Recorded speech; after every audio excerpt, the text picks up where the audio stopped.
Entonces vamos a dejar que Dios nos hable esta noche por medio del acto sacrificial más grande de la historia, el de su Hijo. Diario de un discípulo, vamos en el día número 107 que yo identifico que Juan redacta para su evangelio y le he titulado Un final triunfal, parte 1, porque habrá parte 2. Un final triunfal. Y para ello vamos a ir, por favor, Juan 19, versos desde el 17 hasta el 28. Vamos a ir de forma alternada, ya sabe, leyendo uno yo, uno usted. ¿Ya llegó ahí? Porque necesito que me ayude. Sí, dice así la escritura. Y él, cargando su cruz, salió al lugar llamado de la calavera, y en hebreo, Gólgota. Y allí le crucificaron y con él a otros dos, uno a cada lado, y Jesús en medio. Escribió también Pilato un título que puso sobre la cruz, el cual decía: Jesús Nazareno, Rey de los Judíos. Y muchos de los judíos leyeron este título, porque el lugar donde Jesús fue crucificado estaba cerca de la ciudad, y el título estaba escrito en hebreo, en griego y en latín. Dijeron a Pilato los principales sacerdotes de los judíos: no escribas Rey de los Judíos, sino que él dijo: soy Rey de los Judíos. Respondió Pilato: lo que he escrito, he escrito. Cuando los soldados hubieron crucificado a Jesús, tomaron sus vestidos e hicieron 4 partes, una para cada soldado. Tomaron también su túnica, la cual era sin costura, de un solo tejido de arriba a abajo. Entonces dijeron entre sí: no la apartamos, sino echemos suerte sobre ella, a ver de quién será. Esto fue para que se cumpliese la escritura que dice: repartieron entre sí mis vestidos, y sobre mi ropa echaron suertes, y así lo hicieron los soldados. Estaban junto a la cruz de Jesús su madre y la hermana de su madre, María, mujer de Cleofas, y María Magdalena. Cuando Jesús a su madre y al discípulo a quien él amaba, que estaba presente, dijo a su madre: mujer, he ahí tu hijo. Después dijo al discípulo: he ahí tu madre. Y desde aquella hora el discípulo la recibió en su casa. Después de esto, sabiendo Jesús que ya todo estaba consumado, dijo: para que la escritura se cumpliese, tengo sed. Hasta ahí nos vamos a quedar por ahora. Sé que faltan algunos versículos para terminar, pero va a ser la parte 2. Un final triunfal. Como sabíamos nosotros todos de antemano, por las profecías dichas, la vida del Mesías no sería eterna. Y nosotros tenemos cierta ventaja. Pensemos un poco en los hermanos de aquella época que no tenían la Biblia que nosotros ahora tenemos. Nosotros leemos comúnmente el libro de los Salmos, Isaías, y sabemos que la vida del Mesías no sería eterna. Aquellos tenían que creerlo sin leerlo. Al escucharlo tenían que creerlo. Pero hablemos de nosotros. Entonces nosotros sabíamos que la vida de Cristo terminaría en algún momento. Y el libro de Juan, mi hermano, es muy importante porque no menciona ningún inicio de Cristo. El libro de Juan no habla de ningún inicio de Cristo. No habla de su nacimiento, por ejemplo. Del inicio de su vida no habla. Usted va a Mateo, usted va a Marcos, usted va a Lucas y hablan de su nacimiento, pero Juan no. El libro de Juan no habla de cuando principia su ministerio. Usted va a Mateo, a Marcos, a Lucas y dice allí Jesús principia su ministerio. Pero Juan no. Entonces Juan no hablará ninguno de sus inicios, ni de su vida, ni de su ministerio. Pero Juan sí habla sobre los finales de Cristo. Habla del final de su ministerio público. Por ejemplo, Juan capítulo 11, cuando sucede la resurrección de Lázaro y que está él en la tumba y que están todos los judíos y le ven. Ese es el final de su ministerio público, porque nunca más habló ante el pueblo común. También Juan menciona el final de su ministerio privado. Juan capítulo 13 hasta el capítulo 16, que es el discurso del aposento alto, ¿sí? Donde está hablando con sus discípulos, está diciendo lo que va a pasar y lo que tienen que hacer. Y ahora vemos que Juan escribe el final de su vida humana. Esto que nosotros tenemos la bendición de conocer y la bendición de escudriñar constantemente, no es un hito histórico simplemente. Sí lo es un gran hito histórico, universalmente hablando, secularmente hablando. La muerte de Cristo es histórica. Pero nosotros, más allá, estamos ante la noticia que cambió el curso de esa historia. Porque va a solucionar para siempre el problema llamado pecado. Entonces, nosotros estamos ante la noticia de que Cristo murió por los pecadores y nos reconcilia con Dios. La cruz, mi hermano, es una muy buena noticia. Ahora, si usted prende las noticias, escuchará puras malas noticias. Reforma judicial, reforma destruido, huracán John destrozando. Pero usted abre la Biblia y si llega a Juan capítulo 19 a partir del versículo 17, encontrará una muy buena noticia. Y esta noticia, el mundo la tiene que conocer. El mundo la tiene que escuchar. ¿Y por qué es una buena noticia? Alguien podrá decir. Nosotros conocemos el trasfondo. Alguien que diga, pero si está hablando acerca de la muerte de su Dios, ¿cómo es que es una buena noticia? Nos lo va a confirmar el discípulo Juan, de que es una buena noticia en la manera en que nos está narrando los hechos. Juan, yo quiero que usted sepa, como vimos en el capítulo 27, en el versículo 27, Juan es un testigo ocular de la crucifixión. Él lo está viendo todo. Es el único discípulo que queda. Pedro, después de haber negado al Señor, dice que salió a llorar amargamente, no sabemos a dónde fue.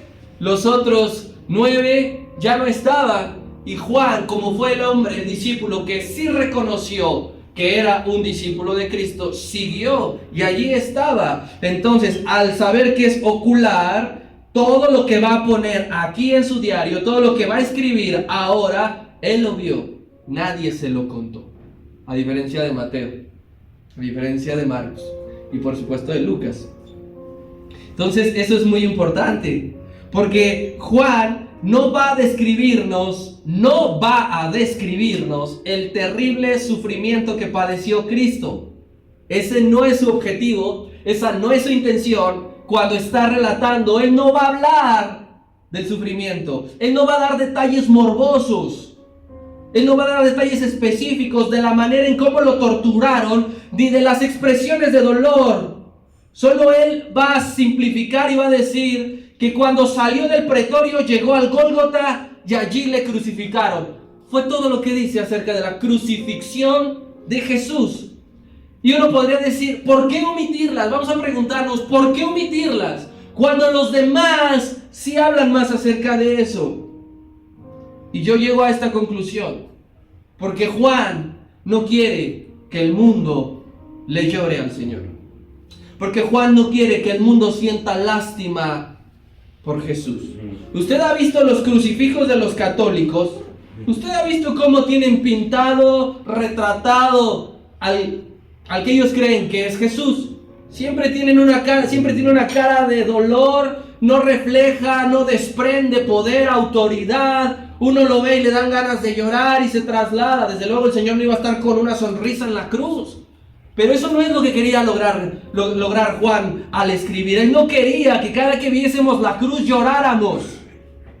Él no quería que cada que recordáramos el sacrificio sintiésemos lástima. De hecho es muy importante porque Lucas, ¿sí?, nos narra que dice que el Señor se le acercó a unas mujeres que estaban llorando. Él iba cargando la cruz y se le acerca a las mujeres que estaban llorando y el propio maestro le dice a las mujeres, no lloren por mí. Y si le está diciendo no lloren por mí, Juan lo entiende y dice, no es la intención de escribir un sufrimiento y que la gente le llore. Él va por otro lado. Juan quiere que nos alegremos en la obra redentora y eso nos haga alabar a Cristo todos los días. No que le lloremos, no que le lamentemos, sino que le alabemos y que le recordemos con gozo. Por la crucifixión, por la cruz de Jesús no se llora, por la crucifixión se glorifica a Dios porque es el triunfo definitivo. Es el triunfo que pone un punto y aparte a la historia de la fe. Y así lo entendió el apóstol Pablo. Vamos por favor, Gálatas capítulo 6, verso 14.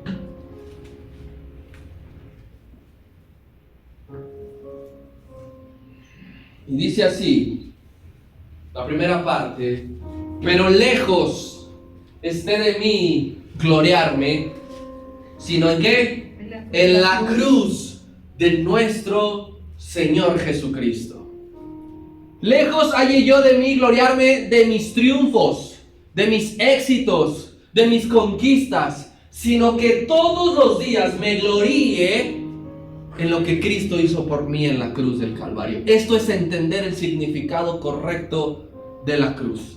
Si tú cada vez que recuerdas, que lees esto, te pones a llorar y dices, ay, mi maestro, lo que sufrió, pobrecito.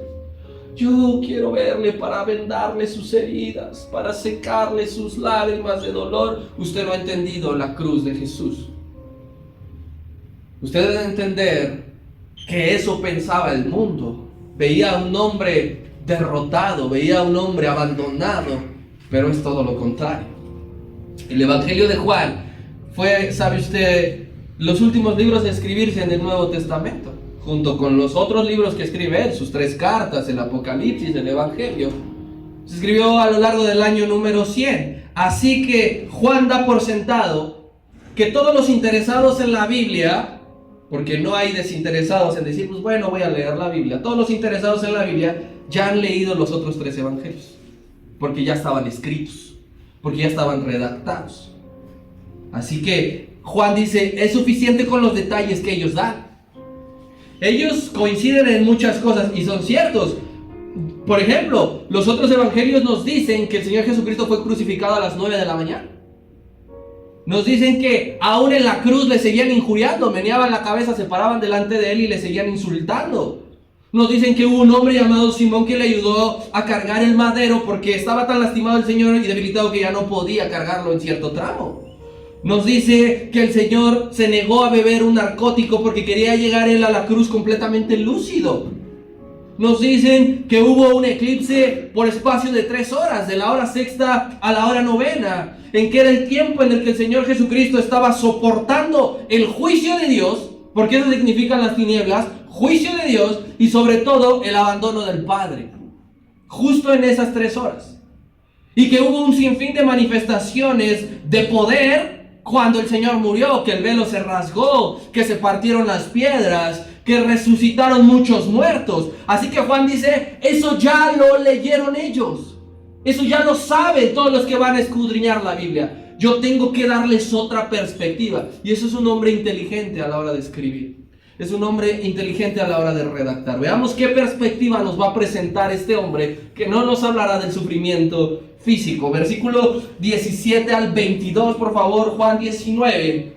Ponga usted atención para retener la información. Dice así, y él, cargando su cruz, salió al lugar llamado de la calavera, y en hebreo, Gólgota. Y allí le crucificaron, y con él a otros 2, cada uno a su lado, y Jesús en medio. Y escribió Pilato un título que puso sobre la cruz, el cual decía, Jesús Nazareno, Rey de los Judíos.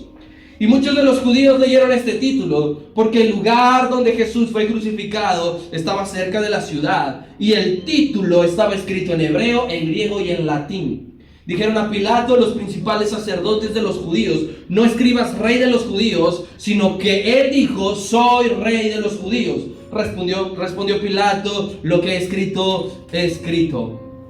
Versículo 17 y 18 es lo único que relata acerca de sufrir del Señor. Cargar la cruz y ser crucificado entre 2 ladrones. Es lo único. De allí en fuera son otras cosas. Entonces, sale el maestro de la casa del gobernador, porque recuerde que estaba allí cuando lo subastaron entre él y Barrabás. Cuando eligen al Señor Jesucristo para que fuese muerto, dice allí que le tomaron y se lo llevaron. Entonces sale el Señor de la casa de Pilato cargando el patíbulo. ¿Qué es el patíbulo? El travesaño de la cruz. Y aquí hay un punto muy importante, mi hermano. Porque no sé si usted ha hablado, yo últimamente estos últimos 3 meses he hablado con testigos de Jehová que me llegan al local. No sé si usted ha hablado, pero ellos dicen que el Señor Jesucristo no fue crucificado en una cruz, sino que fue crucificado en un madero.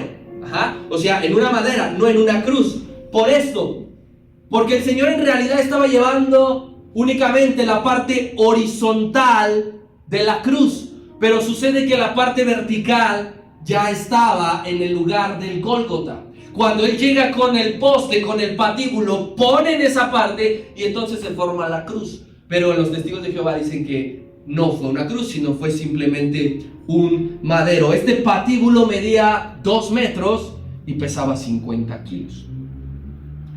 Los romanos, mi hermano, cuando ya salía la víctima cargando el patíbulo, ellos escogían la ruta más larga hasta llegar al punto final. Es decir, que no se le iban a poner fácil, sino que decían, hay este camino y este camino. ¿Cuál está más largo? Este camino, vámonos por este camino. En este caso, el punto final era llegar al lugar de la calavera. ¿Por qué se llamaba el lugar de la calavera? Porque literalmente, si usted ve una imagen, hay una imagen muy interesante. Literalmente ese monte donde Cristo fue crucificado tiene forma de cráneo. Entonces es allí donde llega y lo crucifican. Y este lugar, Gólgota, estaba fuera de la ciudad con el propósito de hacer sufrir más a la víctima. O sea, estaba pesado y lo llevaba por el camino más largo. Y no solo eso, sino durante el camino le seguían flagelando. Durante el camino le seguían pegando. Y era también en parte ese camino largo, ese recorrido largo, para que el pueblo viera lo que estaba aconteciendo con los que ocasionan problemas. El pueblo veía que estaban maltratando a un hombre por esto, por esto, por esto, y la gente tenía miedo de hacer lo mismo. Durante ese trayecto, cada sentenciado llevaba colgando en su cuello un letrero, y ese letrero tenía inscrito 3 cosas: su nombre, su pueblo y el delito por el cual estaba siendo sentenciado a muerte. Por eso es que Pilato escribe Jesús Nazareno de Nazaret, y su delito era rey de los judíos. Su delito era ser rey de los judíos. Si Barrabás hubiese llegado a la cruz, hubiese sido Barrabás de no sé dónde, del Frente 8, por ejemplo, insurrección. Entonces aquí Jesucristo lleva en su cuello colgado lo que más adelante le pondrán en la cruz: Jesús Nazareno, rey de los judíos. De estos primeros versículos hay un montón de enseñanzas y que nos van a revelar el carácter de Cristo. Eso es lo importante. Ese es para el lado que chuta Juan, para donde nos está indicando el carácter del hombre que está siendo crucificado. Usted sabe que el carácter queda de manifiesto en los momentos difíciles. Allí es cuando sale el carácter a flote. Estaba viendo una entrevista que le hacían a un acapulqueño. Ve que hace poco sufrieron un huracán que los dejó destrozados, y que ahora otra vez otro. Y él dice, tocará volver a levantarse. No importa el tiempo que tengamos que pasar, entre todos nos ayudaremos. Eso es carácter. Claro. Porque hay muchas personas que seguramente se suicidan, o se dejan morir, o se van a otro lado, no importando si dejan lo poco que les quedaba. Entonces, el carácter queda de manifiesto en momentos difíciles, y no hay un mejor escenario para conocer a Cristo que en la cruz del Calvario, porque es el escenario más difícil en el cual estará. Y así que su primera característica que nos va a mostrar es que Cristo es un hombre determinado. Un hombre determinado está muriendo en la cruz. Él había dicho a sus discípulos: el que quiera seguirme, niéguese a sí mismo y luego tome su cruz. Tome su cruz. Estamos viendo que un hombre, antes de llegar a este momento, está diciendo: niégate y toma tu cruz. Y llegado el momento de demostrarlo, él se negó a sí mismo y estaba llevando su cruz. Él no habló cosas que no iba a hacer, o que no hacía, o que no hizo antes. Entonces es determinado, porque cargar la cruz para ir a morir no es para cualquiera. Hay muchos que no tienen carácter, hay muchos que no quieren sufrir, hay muchos que no están dispuestos a morir a algo para conseguir algo más grande. Eso no es carácter, perdón. Pero el Señor, como tiene carácter, carga su cruz consciente de que en esa misma lo van a clavar. para tomar la cruz e ir en dirección a donde vas a morir, se necesita valor y decisión. Si no, pregúntale a Abraham y a Isaac. Isaac no sabía aún qué le iba a acontecer. Abraham sí. Y de todas maneras tomó la leña. De todas maneras ensilló al burro y le dijo a su hijo: nos vamos. Estaba determinado a obedecer la voz de Dios. Y cuando Isaac se da cuenta, ya tenemos todo, pero falta lo más importante. Empezó a sospechar que era él. Y no se le echó a correr al viejito. Hubiese sido fácil escondérsele en el monte. Yo creo que Isaac por algún momento aceptó morir. Después Dios proveyó. Y no es casualidad que en ese monte donde Abraham iba a sacrificar a Isaac, miles de años después, el Hijo de Dios está siendo sacrificado. Monte Moriah, el monte de la provisión.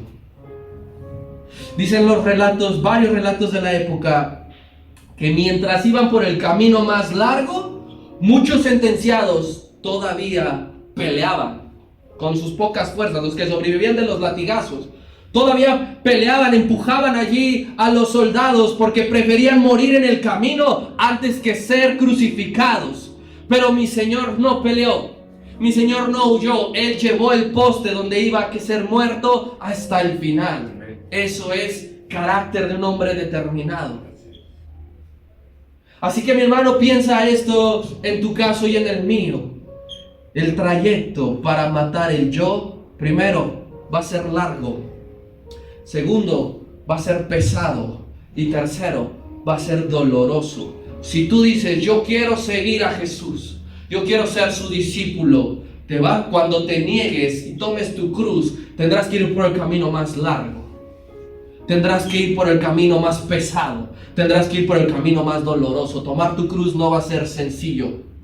Cargar el poste donde vas a morir a tus deseos y a tus sueños no es para cualquiera. Y no hablamos de tus sueños personales, porque de esos están llenos un montón de iglesias emergentes. Un montón. Estamos hablando de los sueños de Dios. Y para cumplir los sueños de Dios, tú y yo tenemos que morir a los nuestros. Y debe ser sin anestesia. A él le daban, dice que una sustancia que adormecía el cuerpo. Cuando tú estás dispuesto a ir a la cruz a matarte, no tienes que tomar anestesia. Tienes que estar consciente de que va a doler hasta los huesos.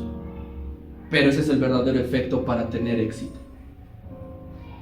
Porque hay triunfo en ese acto, mi hermano. Él cargó el poste porque sabía que iba a haber triunfo.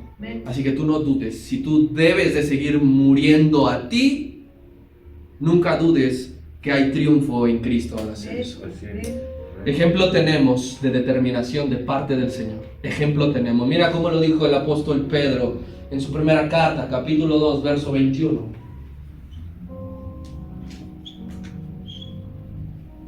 Dice así: pues para esto fuisteis llamados, porque también Cristo padeció por nosotros. Les estaba hablando a alguien que estaba padeciendo. Dice: es justo que tú padezcas por Cristo, porque Cristo ya padeció por ti. Dejándonos, ¿qué nos dejó el Señor? Ejemplo, para que sigáis, ¿qué? Sus pisadas. Ejemplo de determinación tiene, mi hermano. Usted y yo. No le pido que se fije en mí, porque yo soy un hombre igual que a veces le tiemblan las rodillas. Le pido que se fije en Cristo, porque Él ya marcó el camino. Él ya nos indicó el camino al Calvario. ¿Cuál es? ¿Y cómo es? ¿Y de qué manera es? Es largo, es pesado y es sin anestesia. No quieras ir por el corto. No quieras ir que pese menos tu cruz. No quieras que te hagan una anestesia general para que cuando despiertes ya estés con el Señor. Te tiene que doler. Cuando le dices al Señor: forma mi carácter, no quiere decir que te va a volver más enojón, más contestón y más rebelde. Te va a volver así. Característica número 2 que vemos de este hombre que está yendo a la cruz: misericordioso, el carácter de Cristo, un hombre misericordioso. ¿Por qué? Un tramo fue ayudado por aquel hombre de Cirene. Un tramo, no sabemos ni desde cuándo ni cuánto, pero fue ayudado por ese hombre. Pero fue en beneficio del propio Simón. Cargar el patíbulo de Cristo fue en beneficio del propio Simón. Porque ese hombre y su familia conocieran a Dios y accedieran a la salvación. Y de eso hay respaldo bíblico. Dicen ciertos datos que a raíz de que Simón carga el travesaño de la cruz de Jesús, él se convierte. Y aquí hacemos unas ecuaciones. El Evangelio de Marcos enseña que Simón de Cirene tenía 2 hijos, Alejandro y Rufo. No vamos a ir a las citas, usted lo ve en casa, porque si no, no acabo, como casi siempre me pasa. Entonces, Marcos enseña que Simón de Cirene era padre de 2 hijos, de Rufo y de Alejandro. Y luego si nosotros vamos al capítulo 16 de la carta a los Romanos, el apóstol Pablo en sus dedicatorias menciona a Rufo y a su madre como parte de sus colaboradores. Significa que Simón carga la cruz, se convence de lo que ese hombre está haciendo, le predica a su familia, se convierten y después aparecen sirviendo al Señor. Entonces, ese momento que el Señor estaba cargando el poste, si le decían, ¿sabes qué? Falta alguien porque se convierta, y va a ser durante el trayecto que tú estés cargando el patíbulo, el Señor dijo, acepto, ¿quién es? Porque faltaba uno, porque faltaba la familia de ese hombre que le iba a servir. Así que mi hermano, el Señor estuvo dispuesto a caminar ese largo trayecto para que uno más se convirtiera. Un hombre misericordioso. Pero no solo eso, no solamente esa familia se salvaría, sino que todavía ya llegando a la cruz, lo pusieron en medio de 2 ladrones y uno de ellos se salvaría. Dios le dijo, ¿sabes qué? Terminando de llegar, de recorrer el camino más largo, llegando a la cruz todavía uno más se ha de convertir. Amén, Señor. Un ladrón. Aún no moría y su sacrificio ya estaba conquistando vidas. Aún no fallecía y ya le estaba mostrando al mundo que la cruz es un símbolo de triunfo y no de derrota. Eso es misericordia, porque Él con la espada de su boca podía matar a todos los presentes y ascender al cielo, pero no terminaría allí y no mostraría misericordia. Pero Él mostró misericordia aún hasta lo último. Siglos después, mis hermanos, miles de años después de eso, el efecto de la cruz sigue vigente. Porque bajo cualquier situación de vida, Cristo sigue salvando las almas y conquistando los corazones.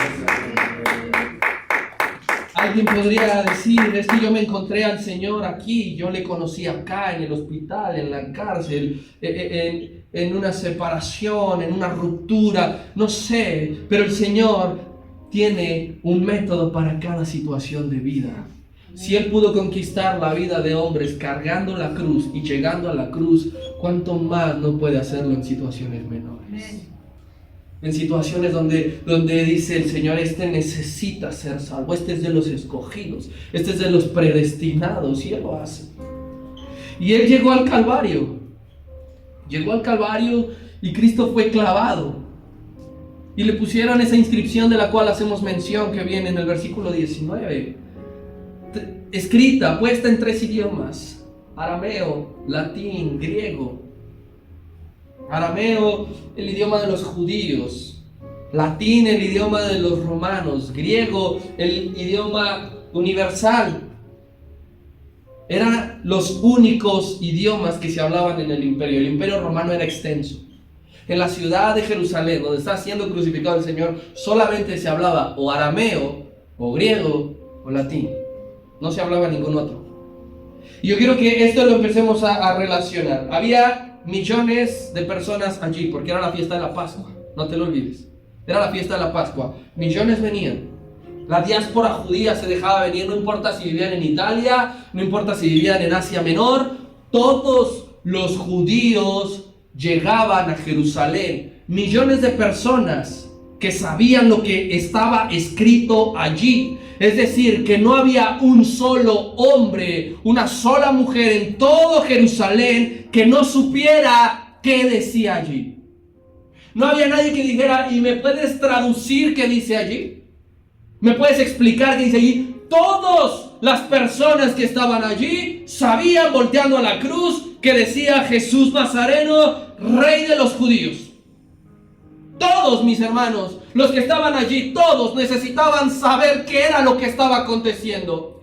Todos necesitaban saber quién era el hombre que estaba siendo clavado y por qué estaba siendo clavado. Todos, el mundo entero, hermanos, sabrá que Jesucristo es Rey del universo. Porque todos, toda lengua, toda tribu, toda nación conocerá que el Hijo de Dios entregó su vida. Que el Hijo de Dios se derramó. Nadie llegará al final y decir, ¿por qué estamos aquí? ¿Cuál es este paso? A mí nadie me explicó, a mí nadie me dijo. Yo nunca supe, más o menos veía, pero no entendía nada porque estaba en otro idioma. Él dijo que no vendrá el Hijo del Hombre hasta que se sepa este precioso evangelio, este mensaje en todo el mundo. Todos hemos de saber. Usted y yo ya leímos y ya sabemos que allí dice Jesucristo, Rey de los judíos. Pero piense en alguna etnia de África. Piense en algún país recóndito de Asia. Hasta ellos, todo el mundo sabrá que en ese letrero y en esa cruz fue clavado el Hijo de Dios. Por favor, Salmo 22, 30 y 31. Todo este salmo, si tú te lo puedes chutar, que lo veremos también la siguiente semana, pero como tarea que te dejo, Salmo 22, escudriñalo, porque es todo esto que nosotros estamos viendo. Y como el rey David dice lo siguiente: la posteridad les servirá. Esto será contado de Jehová hasta la postrera generación. Y mira el 31. Vendrán y anunciarán su justicia. A pueblo no nacido aún, anunciarán que Él hizo esto. A la posteridad de la generación. David no tenía ni idea. No sé hasta qué generación dejó de ver, si sus bisnietos o tataranietos, pero él hablaba de generaciones futuras. Él hablaba de que pueblo aún no nacido, un pueblo, para que nazca un pueblo se necesitan años, siglos para que se asiente, para que se forme. Y él está diciendo: a pueblo no nacido anunciarán que Jesús Nazareno entregó su vida. Y ahora podemos decir nosotros: pues dejemos que el letrero haga el trabajo por sí solo y yo me echo a la hamaca a descansar. Pues no, porque Dios te va a levantar de esa hamaca, te va a mover. Usted y yo ahora somos esos letreros. No está más el letrero en el Calvario, pero estamos tú y yo. Está el pueblo conocido y escogido por todo el mundo. Usted y yo tenemos que ser esas voces que anuncian el sacrificio de la cruz. Tenemos que ser aquellos que explican qué fue lo que pasó y por qué ese hombre fue a la cruz, pudiéndose librar, pudiéndola evitar. ¿Por qué? Porque Él te ama. Porque Él nos ama. Y cuando lo lee ese letrero, los judíos, como siempre, rebuznaron. No estaban de acuerdo con el título. No digas Rey de los judíos, sino especifica que Él se hacía llamar Rey de los judíos. Pero aquí Pilato les dice, con todo respeto, se van a bañar ahora sí. Porque lo que puse, ya lo puse. Y me vale lo que ustedes me vengan a decir ahora. Podríamos aplaudir a Pilato y a decir: ¡vaya!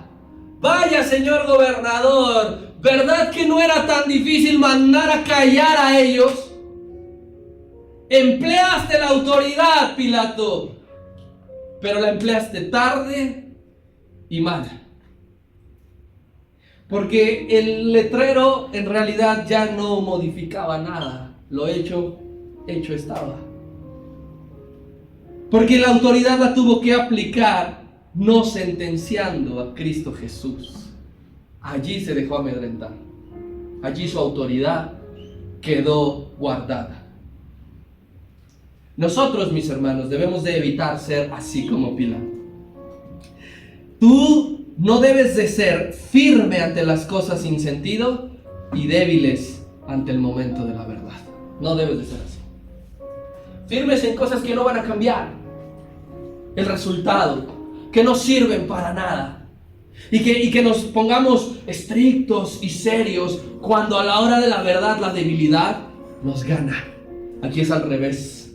Cuando tú te enfrentas con cosas en las que está en juego algo verdaderamente de tu vida, tienes que mantenerte firme en la autoridad que el Señor te ha dado.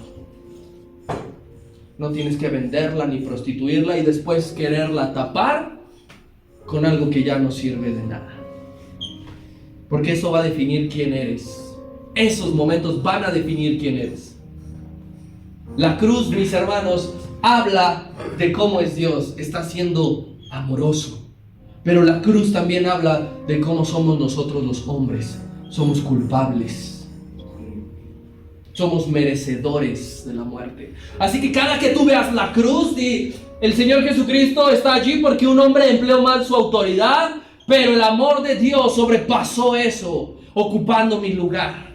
Si estás de acuerdo conmigo, amén. O vas a decir, no, yo no merecía eso, no. Los hombres, la raza, la humanidad, somos el motivo por el cual Cristo Jesús entregó su vida. Verso 23 y 24. Y dice: cuando los soldados hubieran crucificado a Jesús, tomaron sus vestidos e hicieron 4 partes, una para cada soldado. Tomaron también su túnica, la cual era sin costura, de un solo tejido de arriba a abajo.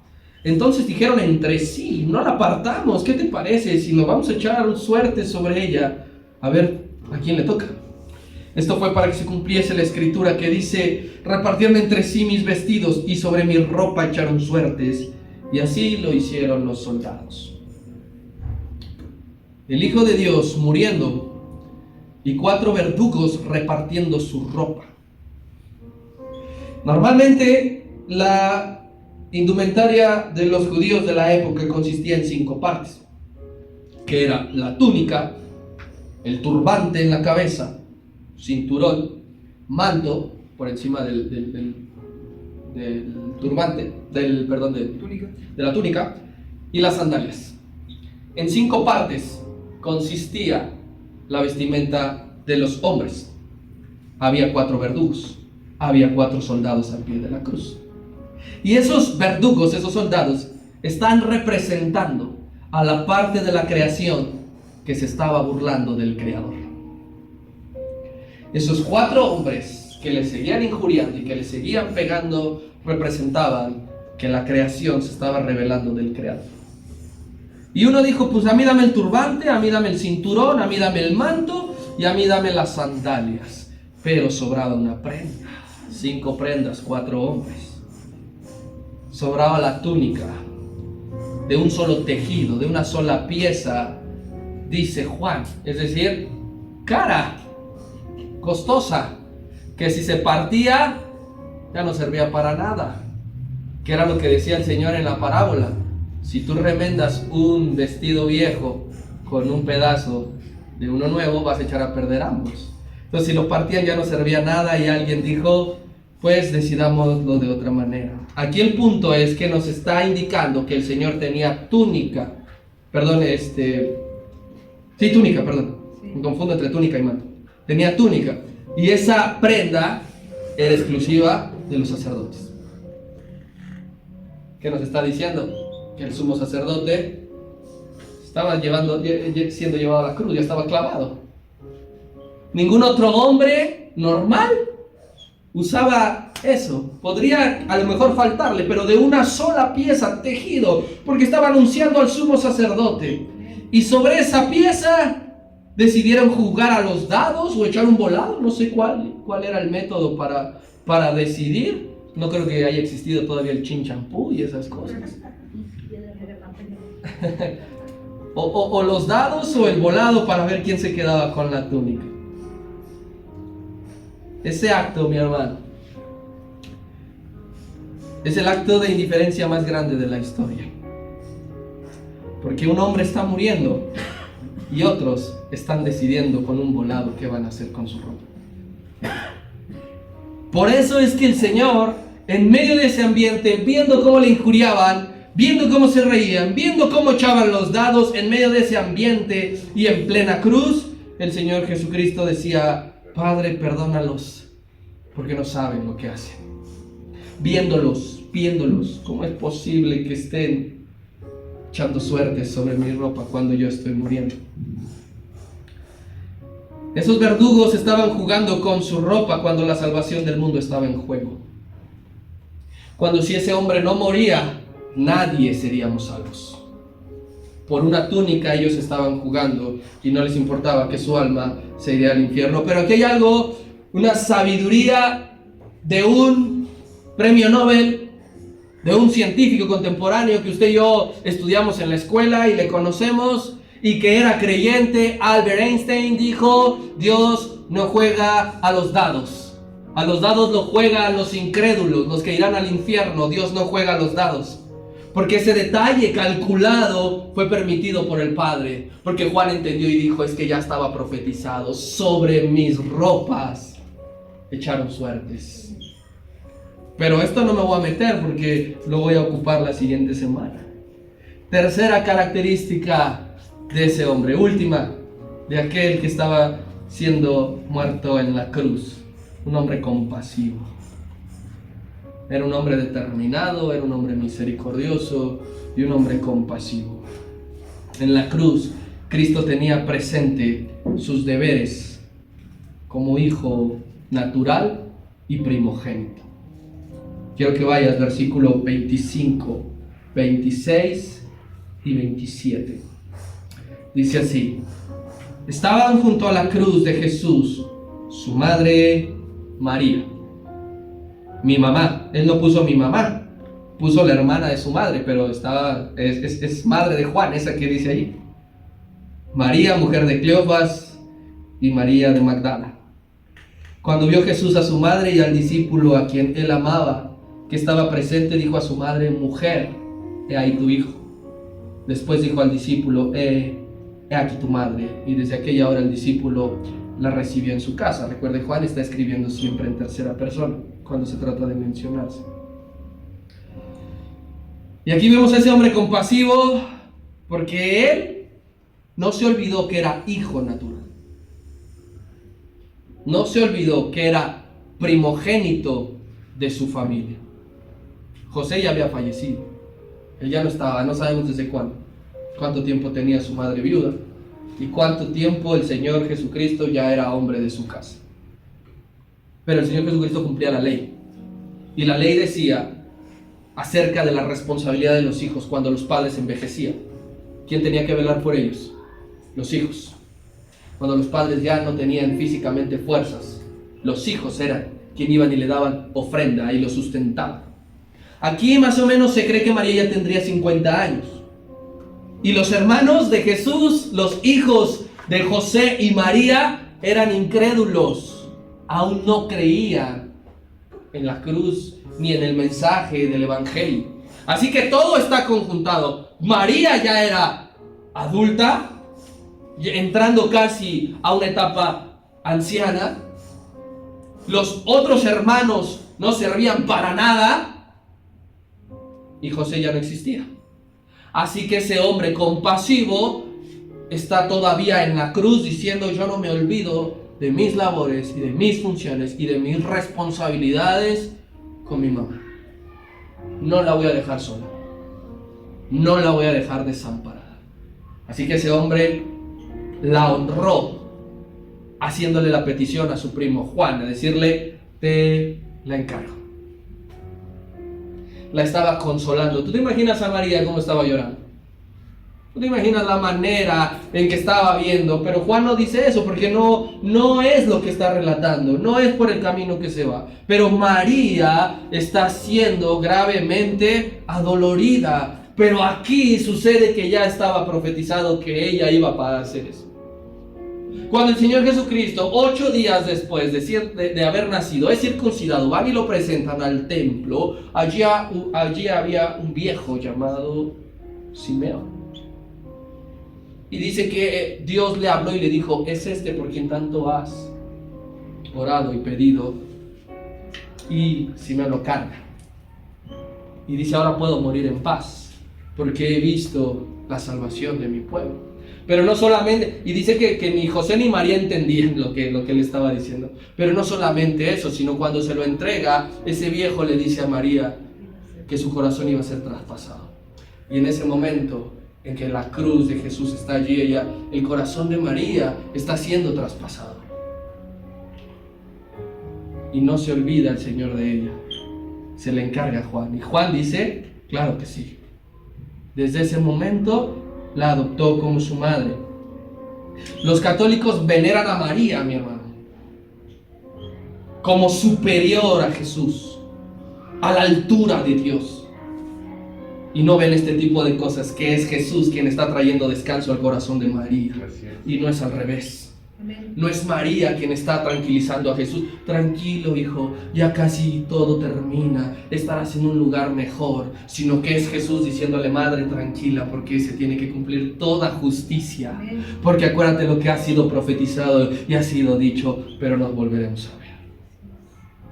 Yo no entiendo aquí en qué se basan aquellas personas que ponen a María como una deidad, cuando es Jesucristo con su carácter, quien a pesar de estar viviendo todo eso, tiene el tiempo, el amor y las palabras necesarias para consolar a su madre.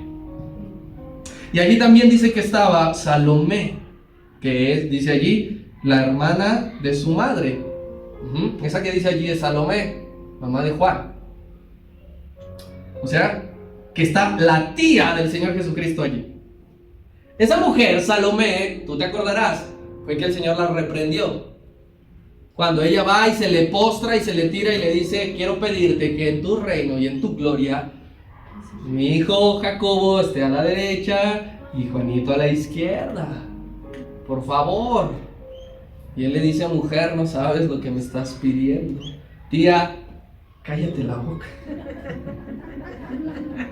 Bueno, eso yo sí se lo digo a mi tía, no sé usted. Ariel, no voltees hacia atrás.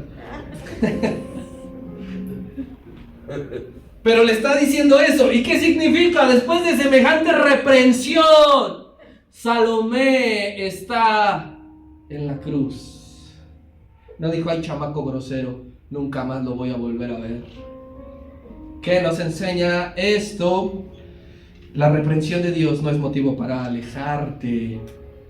¿A cuántos Dios nos ha reprendido? Sí. Y a veces nos enojamos con la reprensión. Sí. Si Dios ocupa a nuestros padres, si Dios ocupa a nuestros líderes, si Dios ocupa al pastor para reprendernos, llamarnos la atención, nosotros nos enojamos y no venimos al siguiente culto. Y ya no lo saludamos bien. Y hacemos como que no. Solamente porque nos dijeron: esto no está bien, compórtate, guarda silencio, o no sé, lo que sea. Pero aquí esta mujer nos está mostrando que a pesar de las reprensiones de Dios, tú no tienes que alejarte de Él.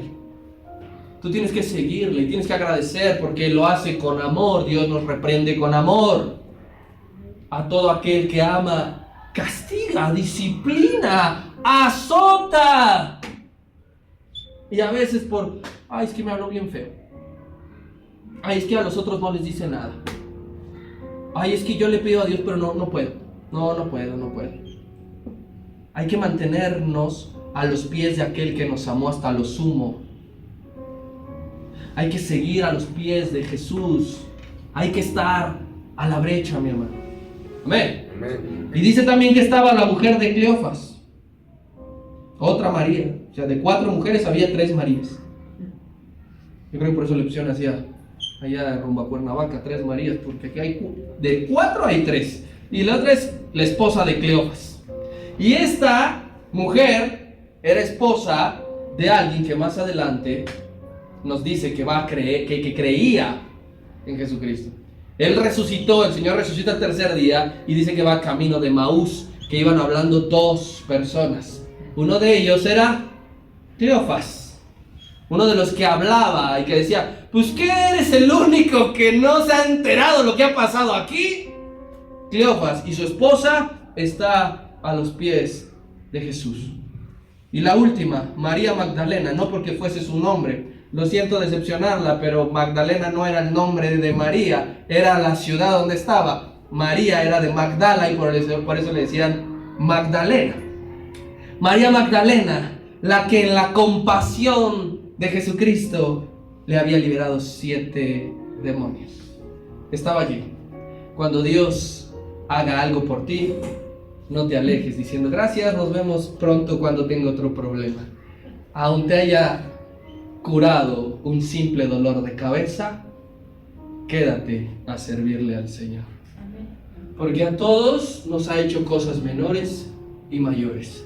Yo no sé si has sido liberado de 7 demonios, pero sí te ha transformado, porque tu carácter antes era detestable. Pero sí ha hecho algo impresionante, una obra magnífica en tu vida. Eso es motivo para que estés a muerte con el Señor Jesucristo. Si tu vida está corriendo riesgo, no te olvides que Él te ha sanado. No te olvides que Él te ha liberado. No te olvides que Él te ha levantado. No te olvides que Él te ha restaurado. Hay que quedarse allí hasta las últimas. Con Dios es hasta las últimas. Es hasta donde tope, es hasta donde llegue. ¿Quién dice amén a eso?